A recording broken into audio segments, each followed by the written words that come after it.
Cerita dimulai dengan memperlihatkan seorang anak yang berlari membawa sebuah paket berlogo FedEx menuju pusat distribusi di Rusia.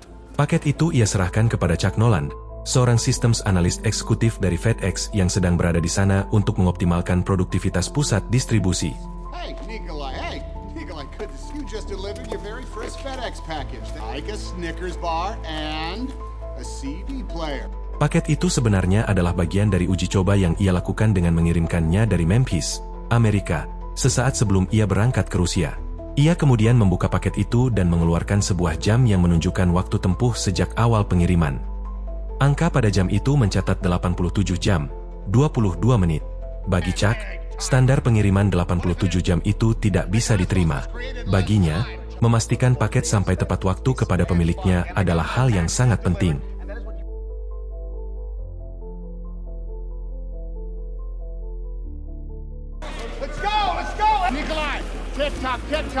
Meski begitu, Chuck yang selalu bepergian ke luar negeri tetap berusaha menjaga hubungan dengan kekasihnya yang berada di Amerika, Kelly.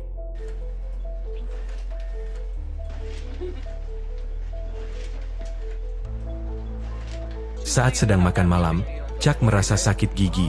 Namun, tak lama alat pejernya berbunyi. Chuck harus kembali bekerja, meskipun saat itu adalah masa liburan dan ia baru saja tiba di Amerika. Karena dedikasinya terhadap pekerjaan, Chuck berencana untuk berangkat. Kelly menerima hal itu dan mencoba berkompromi dengan memintanya pulang sebelum malam tahun baru. Saat di bandara, Kelly memberikan sebuah jam tua warisan keluarga sebagai hadiah Natal untuk Chuck. Chuck sangat terharu menerima hadiah itu. Kelly time. Sebelum berangkat, Chuck juga memberikan sebuah kotak kecil kepada Kelly. Namun Chuck berkata bahwa mereka akan membukanya bersama pada malam tahun baru saat ia kembali. Chuck kemudian terbang bersama 4 kru penerbangan menuju Malaysia. Beberapa jam setelah penerbangan, mereka menghadapi badai. Chuck mendengar para pilot berbicara bahwa mereka kehilangan sinyal radio. Tak lama setelah itu, sesuatu di pesawat meledak dan menyebabkan guncangan hebat. Pesawat mulai kehilangan kendali, hingga akhirnya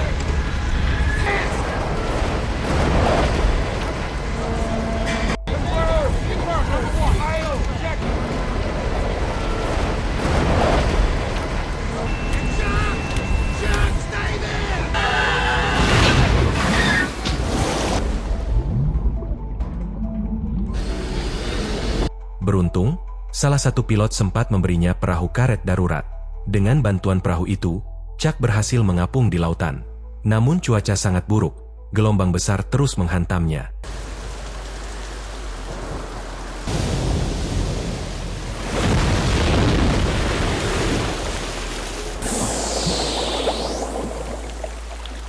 Chuck akhirnya selamat dan terdampar di sebuah pulau tak berpenghuni.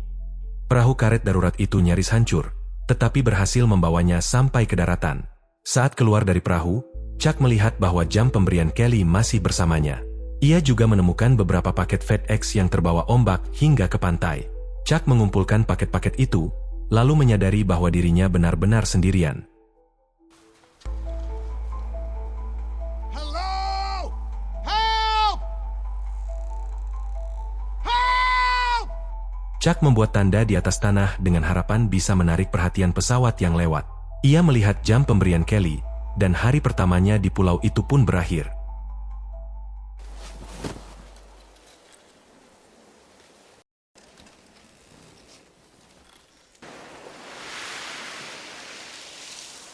Keesokan harinya, Chuck menemukan beberapa paket lagi.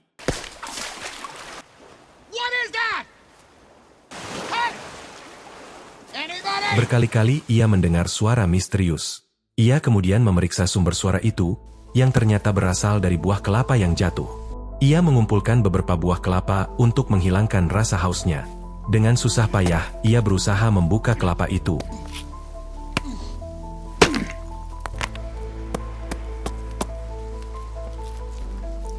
Ia mulai menjelajahi pulau dengan kelapa sebagai perbekalan. Di sana ia melihat sebuah gua, tapi masih ragu untuk memeriksa. Ia memotong celananya untuk kemudian dijadikan alas kaki. ia menjelajahi pulau hingga ke puncak.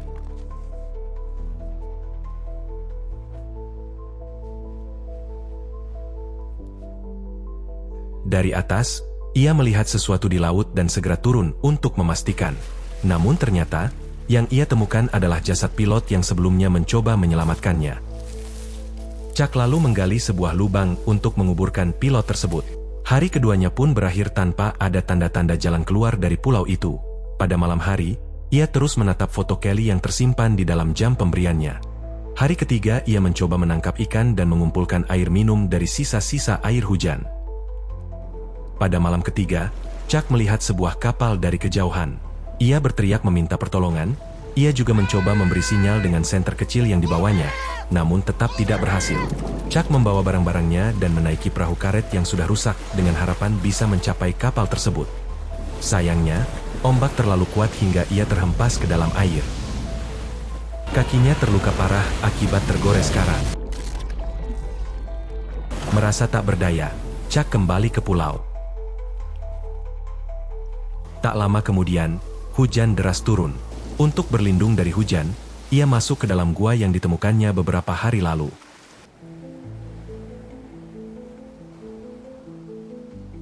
Di dalam gua, Chuck menemukan aliran air kecil dan segera meminumnya. Tubuhnya lelah setelah seharian berjuang, hingga akhirnya ia tertidur. Senter kecil yang ia bawa pun kehabisan daya dan padam. Keesokan harinya, Chuck membuka paket-paket dengan harapan bisa menemukan sesuatu yang berguna. Di salah satu paket, ia menemukan kaset, dokumen, sepasang sepatu luncur es, sebuah bola voli, dan sebuah gaun. Ia membuka semua paket yang ada, kecuali satu paket yang ditempeli stiker bergambar sayap malaikat. Chuck sengaja membiarkan paket itu tetap tertutup, menjadikannya sebagai motivasi untuk tetap bertahan hidup, agar suatu hari bisa mengantarkannya kepada pemilik yang sah. Ia membuat gubuk dari perahu karetnya yang sudah robek. Dengan sepatu luncur, Chuck bisa memotong kelapa dengan lebih mudah dan membuat tombak dari kayu untuk berburu. Sedangkan gaun, ia gunakan untuk menangkap ikan-ikan kecil. Kali ini ia berhasil menangkap ikan-ikan kecil dan kepiting, namun masih ragu untuk memakannya mentah-mentah. Ia mencoba membuat api selama berjam-jam, namun tidak berhasil. Tangannya sampai terluka, dan akhirnya ia benar-benar merasa putus asa. Dalam amarah dan frustasi, ia melempar semua benda di sekitarnya sambil berteriak. Beberapa menit kemudian, ia melihat cap tangan berlumuran darahnya, menempel di bola voli yang ia lemparkan tadi. Dari situ, ia menggambar wajah di bola tersebut dan meletakkannya di depannya. Tidak menyerah, Chuck kembali mencoba menyalakan api, sambil sesekali melirik ke arah bola itu. Chuck mulai berbicara dengan bola itu. Tak lama kemudian, ia berhasil menyalakan api. Perasaan gembira membuat Chuck menari-nari di sekitar api unggun. It's a signal fire! Oh. Yes! Look what I have created! Akhirnya ia punya sesuatu yang bisa membuatnya bersemangat kembali. Ia memanggang kepiting di api itu dan memakannya sambil terus berbicara dengan bola voli, yang kemudian ia beri nama Wilson, sesuai dengan nama yang ada pada bola itu. Keesokan harinya, Chuck merasakan sakit gigi yang parah.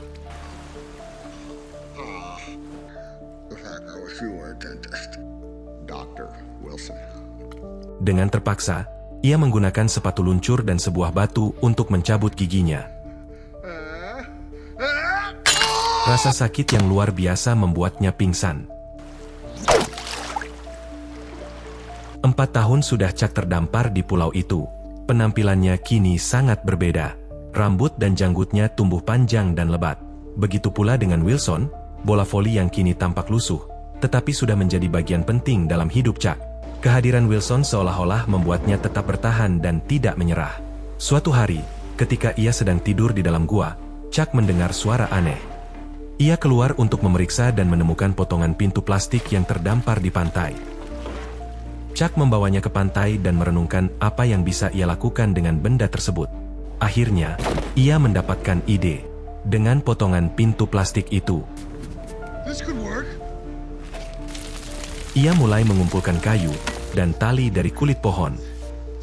Ia juga memiliki sebuah catatan bulanan yang digunakannya untuk menghitung waktu. Saat itu sudah bulan Februari, dan Chuck berkata kepada Wilson bahwa mereka akan meninggalkan pulau itu pada bulan April, ketika gelombang laut mulai berpihak pada mereka. Chuck merencanakan pelariannya dalam 2 bulan ke depan. Ia mulai membuat rakit dari kayu dan tali dari kulit pohon yang sudah ia kumpulkan.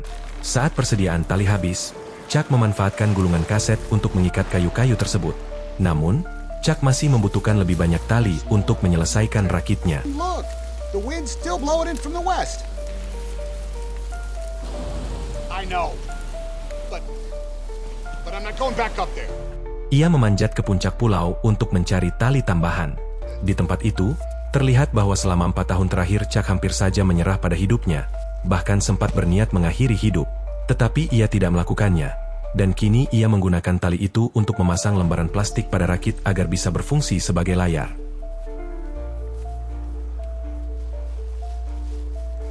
Akhirnya, saat yang ditunggu pun tiba. Sebelum berangkat, Chuck menulis sebuah pesan di atas batu, lalu menaiki rakit bersama Wilson yang ia ikatkan pada rakit itu. Here we go, Wilson. You don't have to worry about anything. You just hang on. Ia mulai mendayung rakitnya agar bisa melewati gelombang besar. Dengan penuh perjuangan, ia berhasil menjaga rakit tetap mengapung. Not yet, hold on!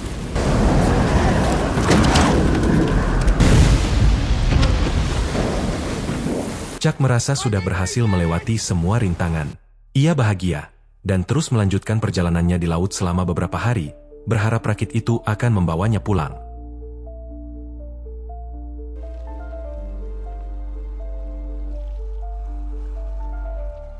Ia memanfaatkan air hujan untuk dijadikan air minum, dan ia menggunakan tombak untuk mendapatkan ikan sebagai makanannya. Pada suatu malam, badai besar datang. Chuck hanya bisa berpegangan pada rakit demi menyelamatkan nyawanya.